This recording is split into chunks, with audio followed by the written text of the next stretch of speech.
Her many voices, her many voices, her many voices, her many voices.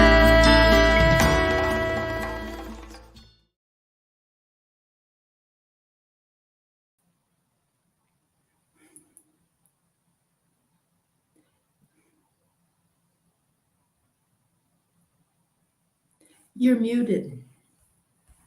Of course I am. Hello, Cynda. Oh my gosh, it's such a privilege to have you here on the Her Many Voices Lunch and Learn event. Thank you so much for joining us. Oh, well, thank you, Myrna. It's such an honor to be here.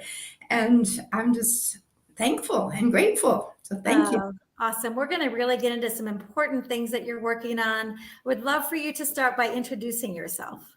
Okay. Well, I am Cynda Collins Arsenault.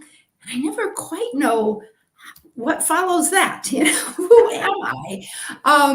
I wear many hats, and we're going to be talking about some of those today. But just like, her many voices, I think are all, we do wear so many hats in how we show up in the world. So I'm really honored to be here and to share some of those things that I am most passionate about. That's great. Tell us a little bit about your journey. Like, how did you get here? I know that there's quite a story there. Yeah. So, well, let's see. I could go back to where I was born, but I won't go that far. There's a lot of years here to cover. But, I think a key part, well, first of all, I grew up an Air Force brat.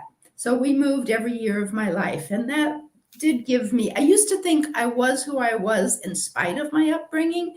And then I read a book called Military Brats, and it's a psychological study of people who grew up in the military. And I realized, no, I am who I am partly because of my upbringing. That's amazing. That's really amazing. Yeah, I learned some things. But anyway, then I went to Berkeley, and this was the late 60s, early 70s, and it was prime time. I'm so grateful for that time. And I, unlearned a lot of what I thought I knew at the time and learned so many more things. And, I was, and I still am, a hippie. I never wear shoes. But that concept that was born of that time, that we can create a better world, Aquarius, a place where people can live in love and harmony. And yes, there was a lot of naivete in that. But that idea that we could have, make love, not war, the total wastefulness, destruction, uselessness of killing each other, that just doesn't make any sense whatsoever, that we really do have the capability of getting beyond that. And that has then framed my life ever since then. And one of the things that there's a book by Sarah Davidson called Leap that talks about that hippie generation and how we had all these grand plans. And, and then people grew up and had kids and, careers, and we didn't do so good on it.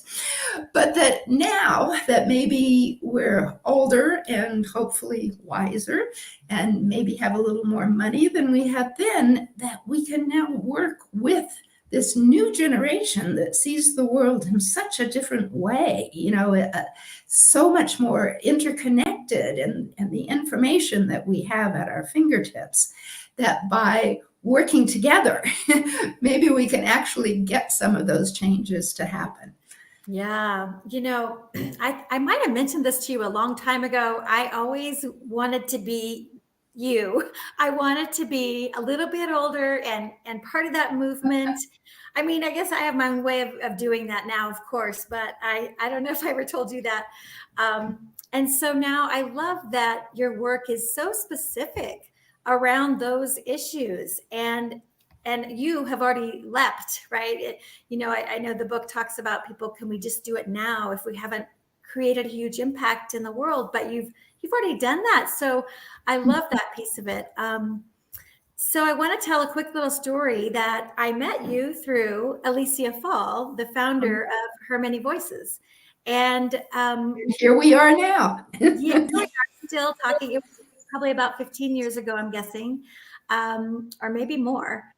And Alicia introduced me to Cynda Larsen, who is the founder of World Pulse, which at the time was a magazine.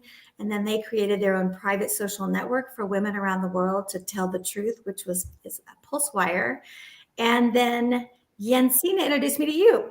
So that was such an amazing thing of connections there. So I just wanted to acknowledge that and say how Alicia, the founder of Her Many Voices, is really at the center of this as well. That's right.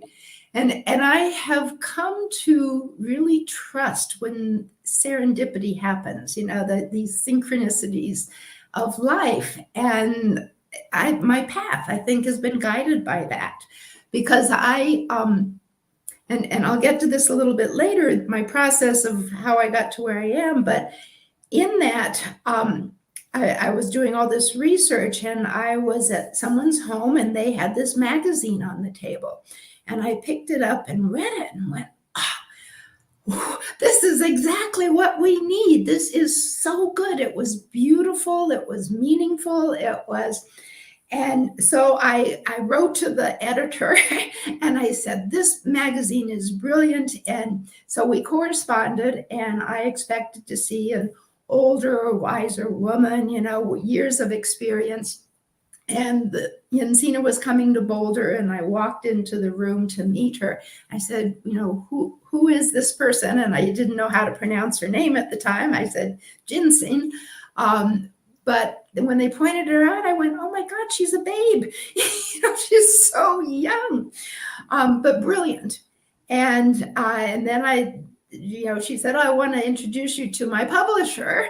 And that was you. And how you put that magazine together and produced it was so beautiful. And then I happened to have another foundation that I was just starting and figuring out what to do, which was on space. And you knew the perfect person to connect me to, who became our executive director. So, yes. So many connections here, and it's wonderful. Yes. Yeah, Ray Williamson is amazing. He is who I referred for your first executive director role, and he was my industry editor for all these years. The magazine I still own is called Apogeospatial. So yeah, thank you for mentioning that. Ray is just a gem. We were just emailing the other day, actually. He's not quite retired yet. He's still teaching at ISU, the International Space University. Yeah. Actually, I was just communicating with him too, because a young woman that he introduced me to years ago is going to be in Colorado Springs next week at the Space Symposium, and I'm going to get to meet her in person. Oh, great. Yeah. And maybe I'll see you there as well. So, which I'd love for you to touch on Secure World Foundation a little bit, and just share what that is, and then the other foundation as well, One Earth Future, and then we can maybe dive a little deeper into some of your work. So let me go back a little bit about how that even came about. So, so coming from Berkeley, I met my husband out there. I ended up moving to Colorado, and he had a business. It was always going broke every day. And I was like, that's fine, we'll struggle. And I had grown up with this image that you had to be poor to be happy.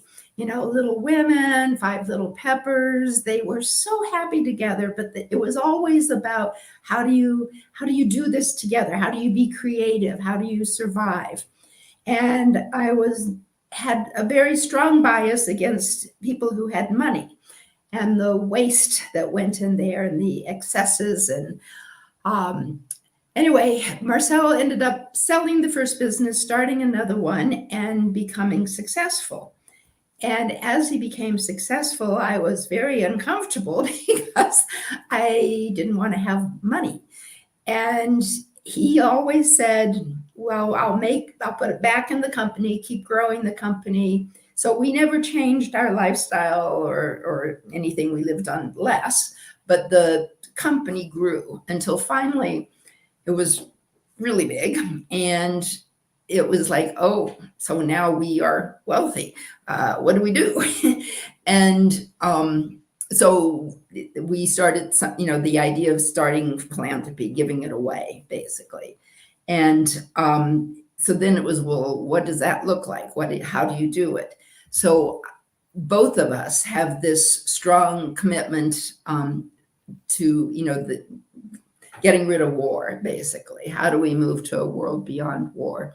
Mm-hmm. So I spent a couple years just reading everything I could think of, so social change, philanthropy, anthropology, psychology, sociology, war, peace, reading all this stuff. And out of that kind of came up with some, basic assumptions and theories of change, a lot of it coming from Buckminster Fuller. And one of the things he had said was that change happens most often when a better idea comes along. No one told us, oh, you have to use a cell phone. It's just happened. And that also that it was easier to create the positive than to undo the negative. And so that idea of thinking to the future and thinking of those better ideas. And then the other kind of component I came up with was that we have lots of evidence that when people are in relationship with each other and have a common goal, you're far less likely to get into violent conflict because you're interdependent and connected with each other, and you get to know each other so that it's not the other. It's, Joe, Mary, and So I had all these in mind, and then I get 2 emails in the same day, another serendipity. One is from a Canadian ambassador, who's James George, who's wonderful, very recently passed away at 100 something, I think. Wow. And another was a scientist at NASA, and both of them were talking about this unique opportunity that we are in now, and this was 20 years ago, where we rely so much on our space assets and the potential of communication systems, telehealth, education, of being able to reach people in rural areas and provide opportunities. And yet this world was in danger. That if we, continued with the same mindset we have on Earth, that we have the potential to destroy our opportunity to utilize these benefits. And if war came to space, we'd really destroy everything. And so it was People don't realize how many things here on Earth are completely reliant on data from space or space satellites, GPS. There's so many things that we rely on, and it's really hard to comprehend. Right. Well, and even understanding the Earth and climate. We can get so much more information about our water, our everything. So we can get that from space, and then we can communicate it with each other and share that information for deciding how to deal with it. Yeah, so it fit all those categories where it was the better idea. How can we do it? It was creating the positive, before we totally destroy it. And it was this opportunity to work together because it is a total global commons. And we don't have yet the kind of infrastructure of how we will govern that. Here on Earth, we kind of based on the nation states that works more or less, but it's this, again, opportunity to kind of figure out a new system, one that is more equitable and kind of learning from some of our mistakes that we've made here on Earth. So it just fit all the categories, and nobody else seemed to be looking at it. So that's why we ended up starting Secure World Foundation. And it's proven to be good. We work very much, we work at the UN level, we work with other countries, space agencies, with governments, with the military, with the commercial space, which is, just a whole new area that's really opened up in the last 20 years. And, trying to have people take a look at, well, what are the consequences of some of our actions, and what rules and systems and plans do we need to put into place? So we try to bring the various stakeholders together to talk about that. From a policy standpoint, as well as your organization has the absolute top level experts in some issues like space sustainability. I know that Brian Whedon is quoted very often, not just in, space news, but also in the Washington Post and, that kind of thing. I just really want to commend you on how you've built the team and how involved you are now, really leading the effort globally for space sustainability. Yeah, it is an amazing team, and I am so proud. I mean, and they are the experts. Yes. I know you have a conference coming up or a summit coming up soon. Do you want to mention that and then share more about perhaps One Earth Future? Okay, so the Summit for Space Sustainability is happening in New York this year. It's June 12th and 13th.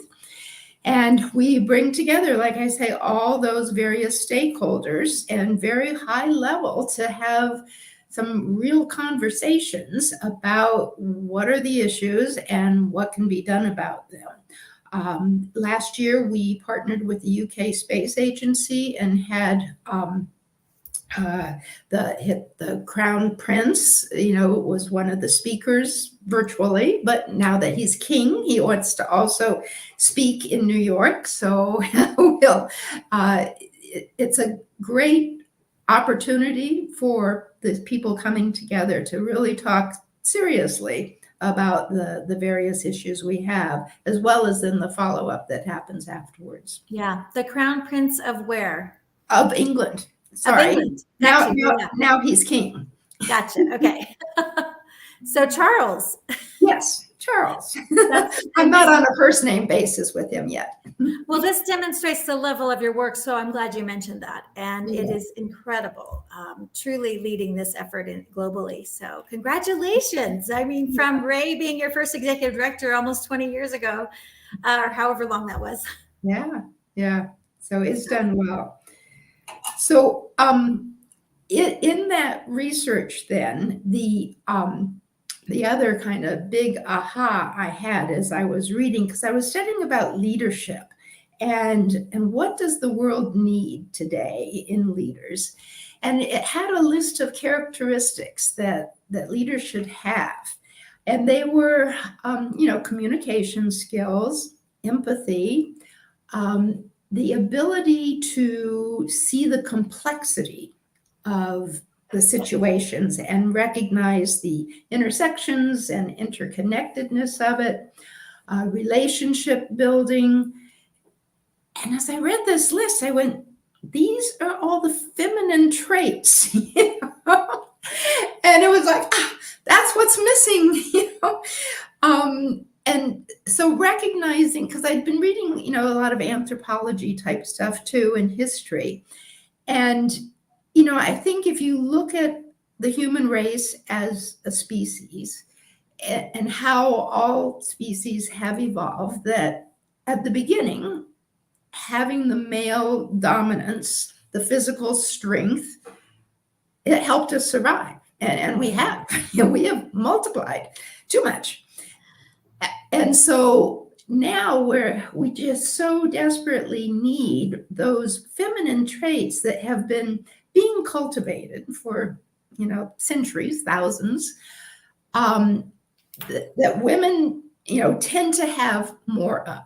And it's not even so much a male-female thing, because you have women that can be more male-like or aggressive than men.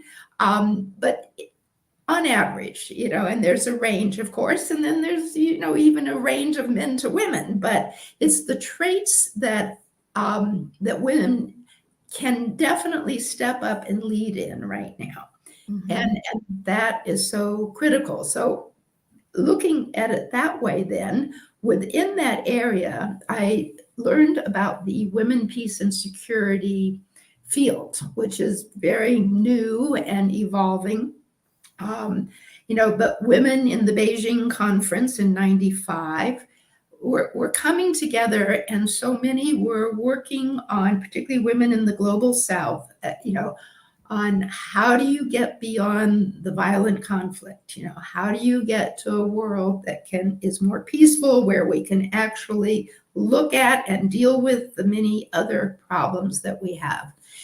And so they began working together, and it's actually astounding what they were able to accomplish. So that by 2000, the UN Security Council passed a unanimous resolution, 1325, that is called the Women, Peace, and Security Agenda. And it mandates that women should be an active participant in all aspects of peace and security. Now, part of it is women tend to define security differently than men. So, for many, you say the word security, well, how many weapons do you have? How big an army do you have? How big? Security, when you look at what is security, and that was partly why we chose that name, Secure World Foundation, was to take back that word. You're really, are you more secure if you have friends and relationships and a job and healthcare and systems set up that, will resolve conflicts? And so that definition of security. But so 1325 says that women should be involved in all aspects of that. So that would be creating of our policies, foreign policy, local policies, and then also in the resolution of conflict as it arises. And we have so much evidence that if women are present at the negotiating table, you have much better success. Men that tend to be the ones that have created the conflict to begin with, when they come together, it's all about, I want this territory, I want this power, I want that control. Whereas if women are present, it's about, what about the kids? What about the jobs? What about education? What's the future going to look like? And then they get better resolution.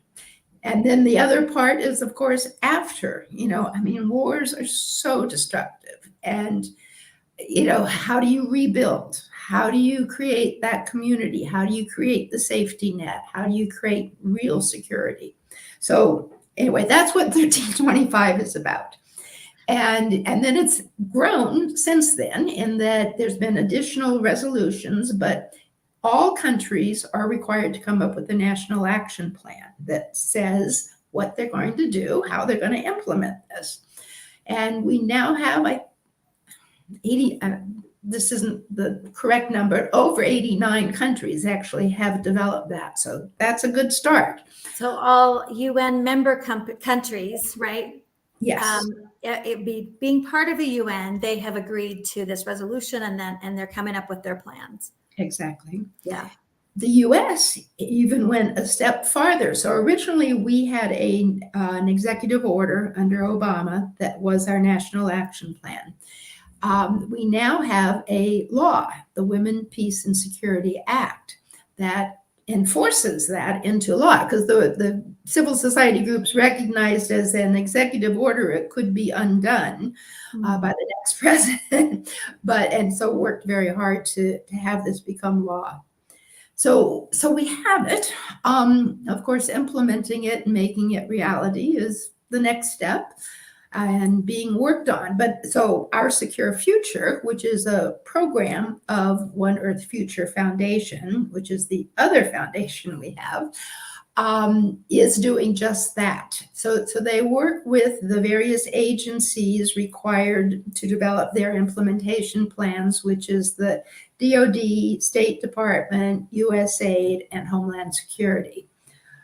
So we get called upon as consultants to help develop their implementation plans, to help write the training manuals. There are gender advisors within the various departments, and so helping to enhance the communication among them. The UN has started some, what do you call them? Like best practices of women, peace, and security in various places. And so working with them on enhancing the information available. So that's the work of Our Secure Future. And the tagline is Women Make the Difference. We have offices in DC and work there. And it's headed up by Sahana Dharmapuri, who is just amazing. And part of it is we've written a number of policy briefs that are available on the website, oursecurefuture.org. So there's a 101, the WPS Act of 2017.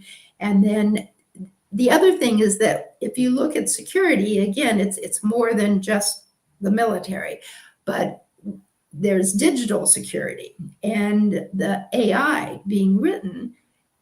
If it's all white males writing it, we're going to have more of the same. So how do we make sure we have other voices included in that development? Yeah. Yeah, that's an area that I'm working with as well, is ethical AI and raising awareness for the need for ethics and that kind of thing. And the policies are just being written now as well for that area. It's a huge risk. Yeah, it's so interesting. I think it's really important that,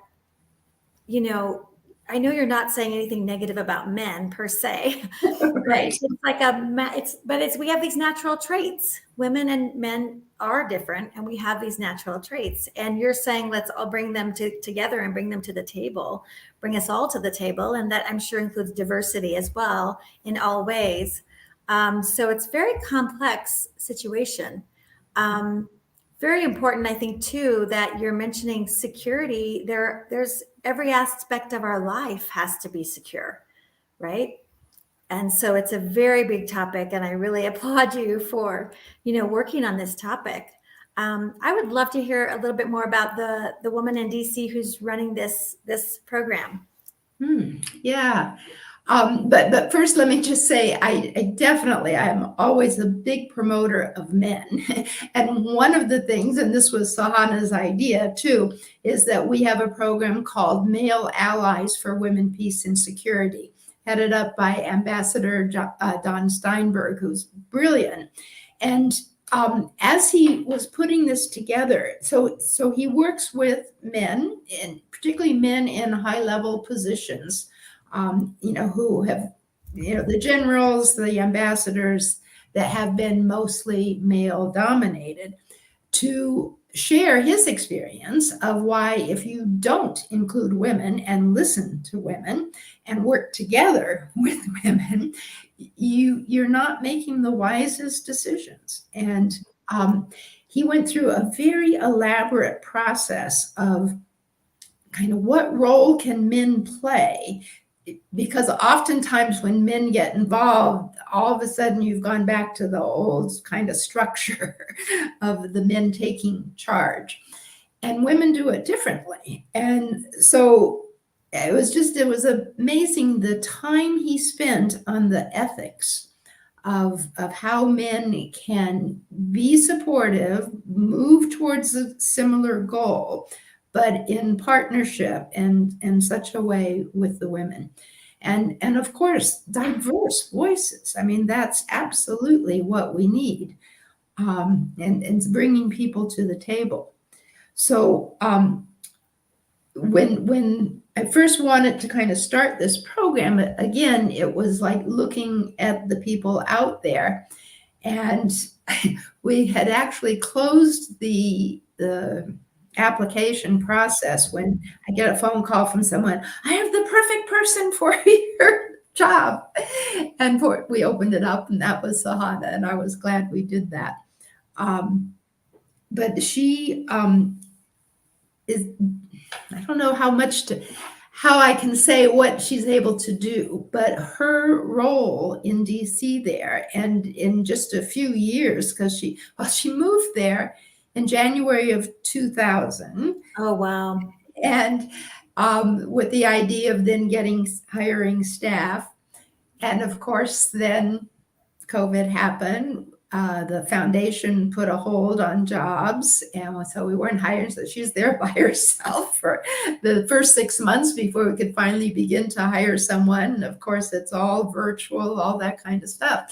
And yet, through all that, very quickly, she's been able to build up the reputation as a real expert in how do you implement this? What does it look like? And so she does conversations with all of DOD and the military and NATO and the UN. And it's made, I think, tremendous progress in just a few years. That's really amazing. That's great. And so I know we just briefly mentioned that we'll both be at the National Space Symposium, which is really global these days, the Space Symposium next week at the Broadmoor in Colorado Springs. So what is your role there, and will you be there representing both organizations? So that National Space Symposium that it was called for many, many years, I like to think that Secure World Foundation had a role in getting that switched. And that was through our ED at the time, Mike Simpson, talking with the ED from Space Symposium. And we were starting to bring in some other governments, to come to it and be a part of it. So they were able. So Secure World Foundation was one that was inviting other governments from other countries, yes, knowing how important it was to bring us all together. Oh, that's wonderful. I didn't know that. Yeah, well, I don't know if anyone else would say that, but I do. That was behind the scenes. I also, another point I like to think that we did influence was the very first time the U.S. space policy included the word sustainability was under Obama. And, and so part of it, as we began work, a lot of the talk was to weaponize or not weaponize space. And that conversation wasn't going anywhere. And so there was a movement to kind of switch the conversation into, how do we keep it sustainable that we can continue to use this? And of course, it's very much the same, because if you're blowing everything up there, it's not sustainable. So it's a way of getting at the conversation, but in a way that will bring everyone to the table around a common goal. And so getting that inserted into the U.S. space policy, that sustainability was a key part of what we wanted to focus on, I thought was another good step that hopefully we influenced. Yes. Oh my goodness. That's awesome. There's so much here. There's so many important aspects of this work. I thought I'd also just mention, and I'm sure you're aware of this, how so much of our, as individuals and as a female living on this planet right now, we all have our own inherent biases that are often unconscious, right? Mm-hmm. It's often not someone's fault that they don't understand that things are different for men or women or a different race, or, you know what I mean? A lot of these biases are unconscious. It's one of the things we're really dealing with the work for ethical AI. Mm-hmm. Yeah. So. And recognizing those biases and how easily we kind of fall subject to them. I had it happen to me recently, which is a little embarrassing to say. So I had my 4-year-old godchild here the other day, and she'd been playing before and wanted to continue the game of a monster. And so my great niece was here too. She's 5. So they were alternating, one person being the princess who sat in the chair, help me, while the monster, who was her dad, was, and then the other one had to play sword and would come in and, chase the monster away and rescue the princess. And so I made the mistake. I said, the knight, he. And she looked at me and she went, no, the knight's a she. And it's like, oh, how could I do that? But, she got it. You could be both the rescued princess and the rescuer knight, and they could both be women. That is amazing that she, at age 4 or 5, knew that. Yeah, exactly. That's a credit to her parents, obviously. Yes.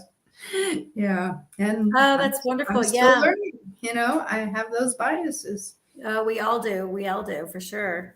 I'm thinking that some of our listeners might be familiar with Women Powering Change. Could you share a little bit about that story? Yeah, I love that story. So, and this, you were there, right? And Alicia was there with her daughter. In fact, we At have the great at the first one. videos, the very first one. So, my husband, he's a business guy, and he was at a meeting with some bankers and sitting next to a woman, and she said to him that she wanted to get her daughters involved in some volunteer work, but didn't know where to begin. And so he said, "Oh, my wife knows everything about that. Talk to her." So I set up a lunch with her, and I took a half a dozen brochures of some local organizations and laid them out on the table and said, this is what a middle school age girl could do, and this is what a high school girl could do. And she just kind of sat there and went, all this is going on here in Boulder, And I said, "Oh, this is a drop in the bucket. There is so much going on, of nonprofits, civil society, working for a better world. There's just so many opportunities to get involved." And so she said, well, she thought her colleagues at the bank and her customers or clients would be interested to know about this. So I said, well, I'll invite, some of the groups I know, and you invite all your friends and colleagues and customers, and we'll try to get them together. And so I put out the word to a few, and all of a sudden I had 60 saying, yeah, we'll come. And this was in my yard. And so I said, bring a table, make it beautiful, like women know how to do. They all happen to be women-led organizations too. And what year was this? 2013. Thank you. Cool. And Jensina came and spoke, was one of them, and some other people did. So people set up their little tables, and then other people came in and walked around, and we had dancing going on and bubbles. And I had my neighborhood kids who were like 5 and 9 and 10. They were serving the wine and the appetizers. And the mother of this godchild I just talked about was in the oven, cooking up the Costco stuff and sending it out to the yard. And Alicia was there, and I'm blanking on her daughter's name, but she played the guitar and sang. Melissa. Yeah. Melissa Ivy. Yep. So it was glorious, and people had so much fun. At the end, we made this giant circle in the yard, and anyway, it's over. And it really, I would love to say it really was such a special evening. There was something kind of magic in the air there in your beautiful yard with all the greenery, and all the energy was so amazing, and the kids also being there. It was a really amazing night. So thank you for starting that. So afterwards it was over, and I'm like, okay, on to other things. And I get these emails, oh, put me on your list for next year. And I'm like, no next year. That was it. It was a lot of work. And then people saying, oh, I missed it. Please, put me on for next year. And, so for the longest time, I just said, no. And then, people started saying, well, I got a new board member out of it. And other people go, I found this organization that I just love. And she started doing volunteer work. And, and there were organizations that were working on the same thing, but didn't know about each other, that then formed an alliance. Mm-hmm. And all this good stuff started coming out. And so I gave in, and we had it the next year. Couldn't be in my yard anymore because it was a little too big. We had it at the Red Line Gallery downtown Denver, which was lovely. That's such a great community place. And it's running around like crazy, going to Costco, and people are in the kitchen. I just got my cousin and everyone I knew to help. And then some women came to me at that time and said, this is important. We need to keep this going. and became a steering committee. It's all volunteer. People put in a lot of hours in making it happen. And we changed the name. It was called Women's Work, Wisdom, and Wine. So the wine, but decided to drop that part. But it's Women Powering Change. And so we have between 100 and 110, depending on how much space we have and where we have it, nonprofits, all led by women, or this, because sometimes there's men, in the leadership position, but it's focused on women, empowering women, but all working to create a better world. So it's working on the environment, working on immigration, poverty, policy change, just every issue you can think of, the arts.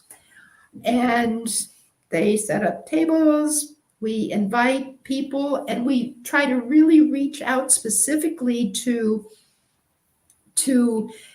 women who have some capacity to help support. So we work with wealth managers and bankers and professional organizations. Careers is where we try to really promote through. I mean, everyone is invited, but that idea that, and this keeps getting kind of reaffirmed, that, we live in a world that with a lot of stresses, and people who have their careers, and women in particular who are on a career path and have children, and they're trying to balance the family,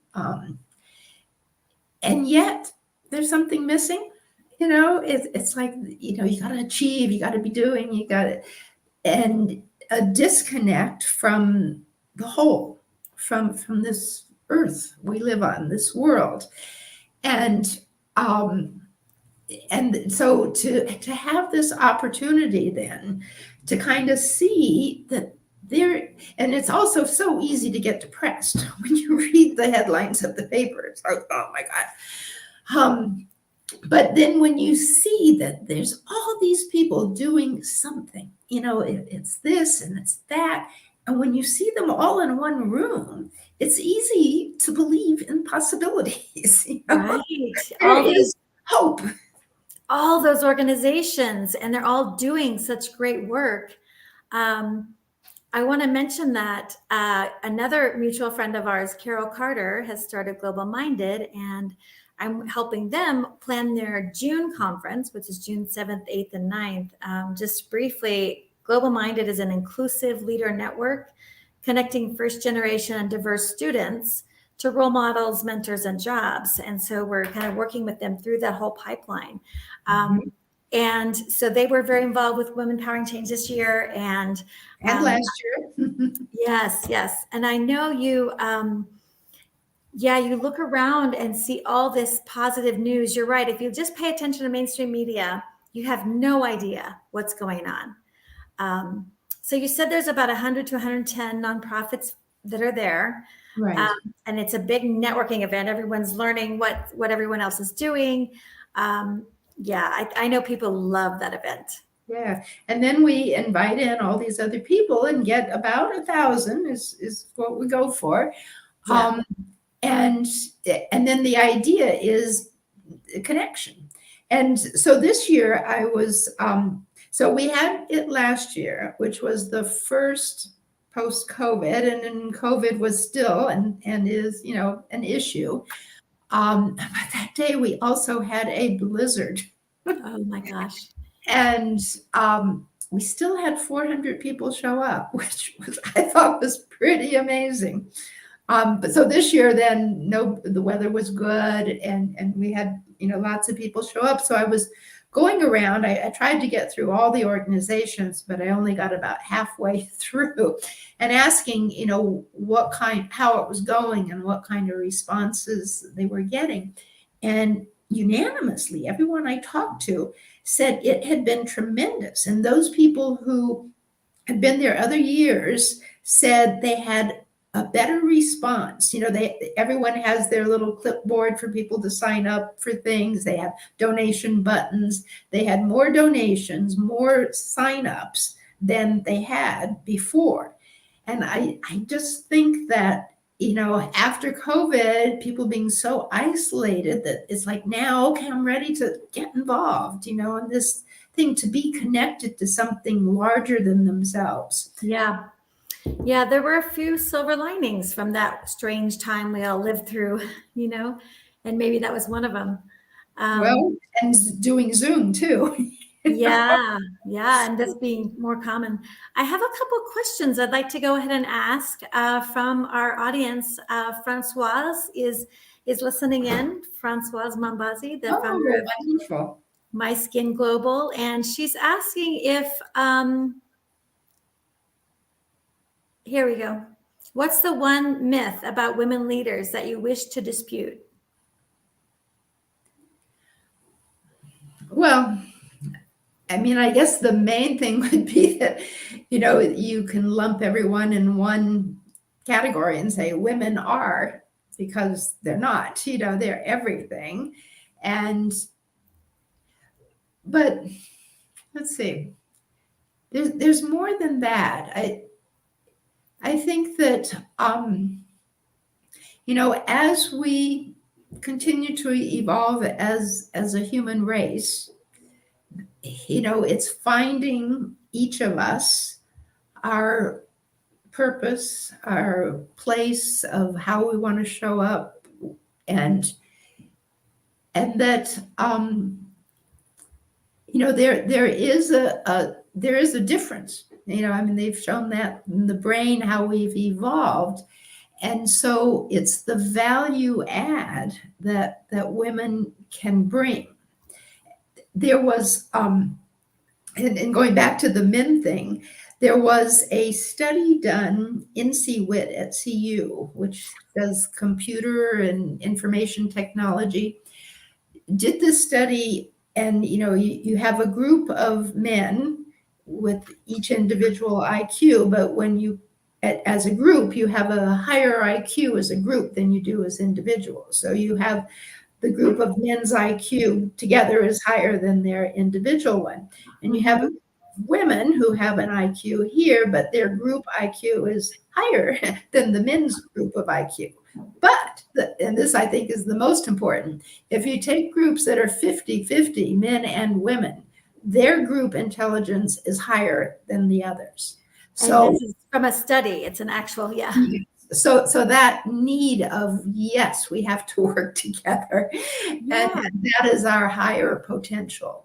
And even taking that a step further, there are the studies that prove that other kinds of neurodiversity also bring different benefits, right? Exactly. As you know, my son's on the autism spectrum, and he brings such a unique view to every discussion, and it's things you just don't normally think about. And he has his area of, of brilliance. And so last year, I actually had the privilege of escorting Temple Grandin to the Global Minded Awards dinner, and she won the Inclusive Leader Award for a nonprofit. She's at CSU, Colorado State University, and her whole point was exactly this. She says we need neurodiversity. We need diversity in all ways to elevate, as you said, the whole collective, the collective consciousness, but also even in the room working on projects, specific projects, we need that kind of diversity. And so to your point, right? Yes. Well, and then so my daughter had cerebral palsy and multiple disabilities. So I'm glad we've gotten to the disability component, because that's my other passion. And she died 13 years ago, but she taught me so much, and not just me, but everyone she touched. And so it's again that idea of we as a society, how do we evolve to our higher states? And so she was nonverbal, non-ambulatory, required full care. And yet her ability to connect with people on such a heart level, people said when she looked in her eyes, she saw your soul. She was this Buddha, a little Buddha, full of wisdom, and how she touched people. There was a video made about her, and the teacher tells this story about how there was a bully in the school, and the teacher really had a hard time with this kid. He was very difficult to get along. But that she saw him sit down next to Erin, who is, of course, totally vulnerable, can't protect herself in any way. And when he sat down next to her, he handed her something to play with. She liked to wave a balloon, and he dropped his mask. And the teacher could see who this kid really was under this mask. And so we tend to wear masks and to try to be something, that we achieve, or, to be a leader. And yet it's when we can drop that mask and be vulnerable that we can actually connect. And so people with severe disabilities, they can't put on a mask. And so what we can learn from them and let our masks down and connect with each other is so powerful and so needed in this world right now. Absolutely. I'm so sorry for your loss of Erin. I remember. Yeah. Very difficult. That's such an important thing. Yeah, my son on the spectrum doesn't know how to put on a mask. Mm-hmm. He's just transparent. He is who he is. He doesn't, right? And in a way, that's a benefit. Yeah. Yeah. Yeah. Really amazing. We do have another question here. What do you wish you had known as a woman leader? What do you wish that you had known before you started the organizations? My husband and I he had a birthday last week, and we were going on a walk, and the subject of our past lives and what we've done and not done, and the question of what, was there anything we regretted? And, no, there wasn't anything that we regretted.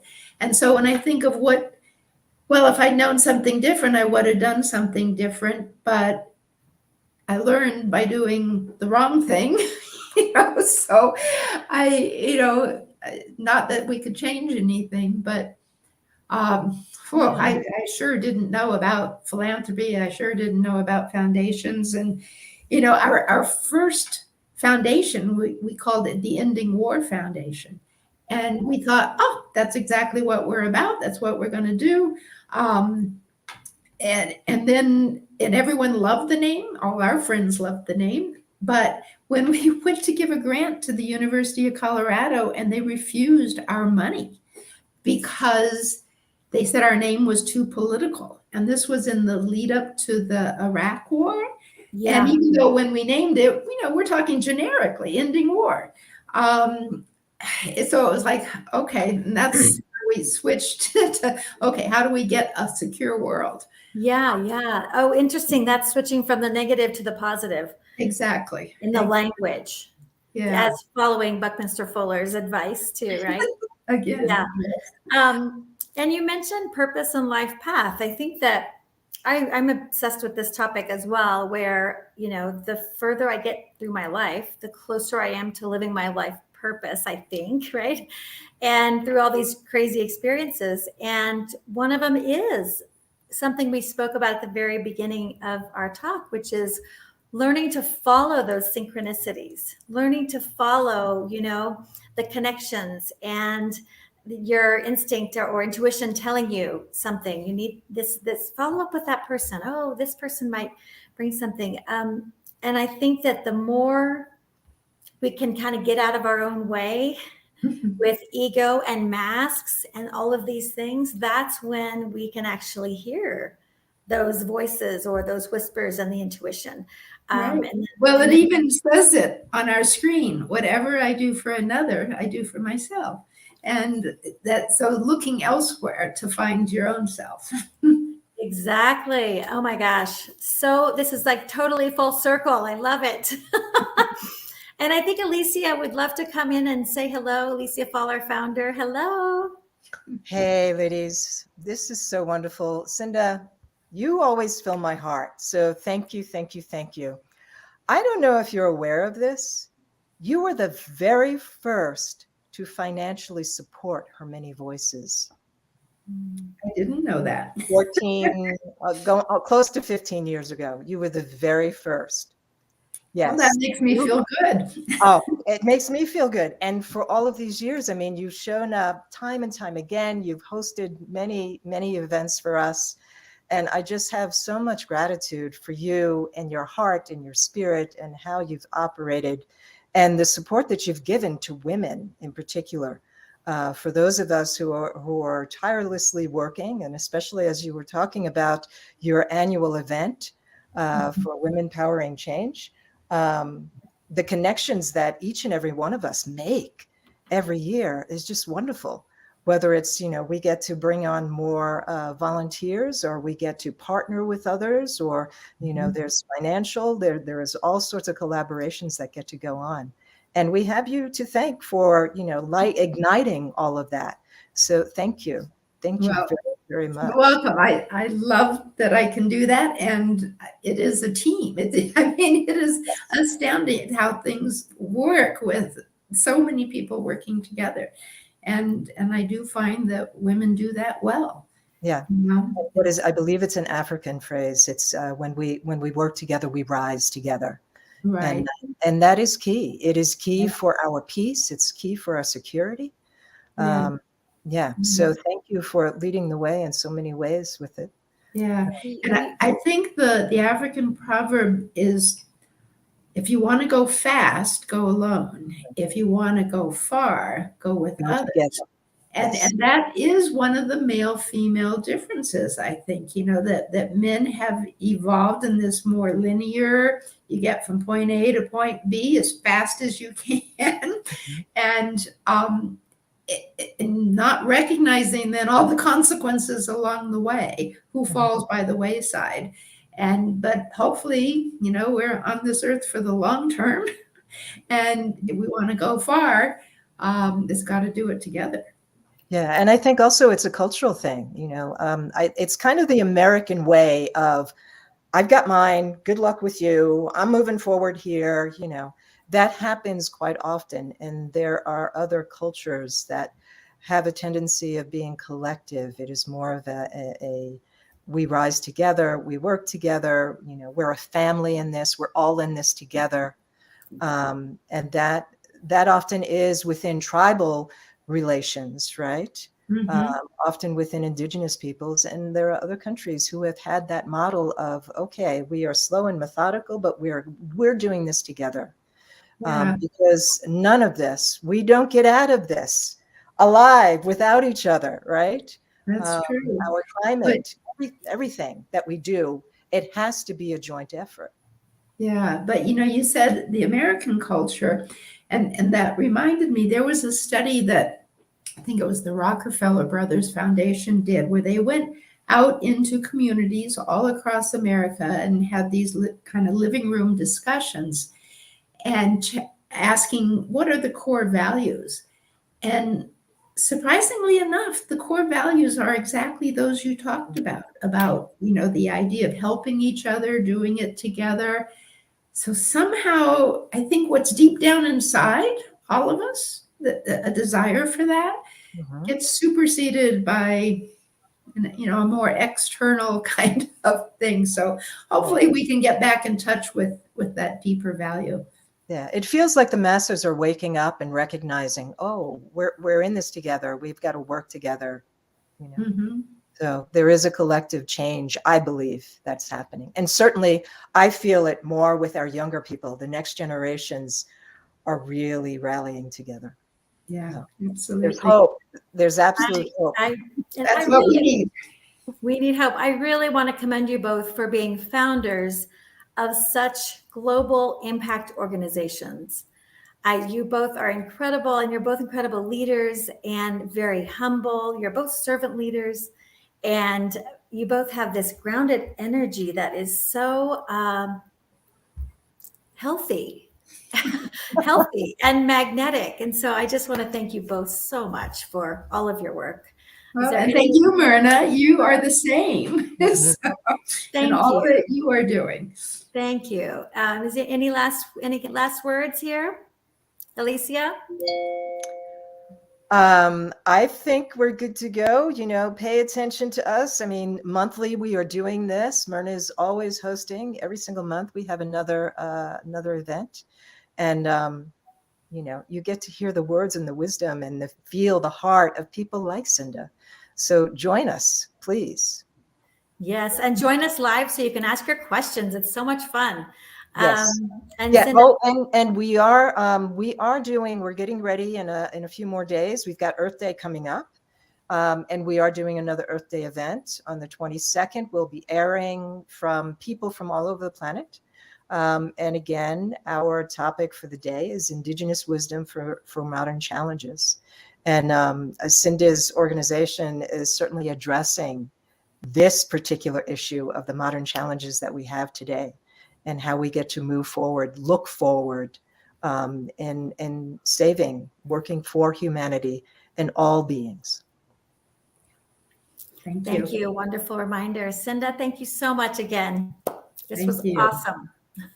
Take care. Have our story. We will sing our song. Let us empower one another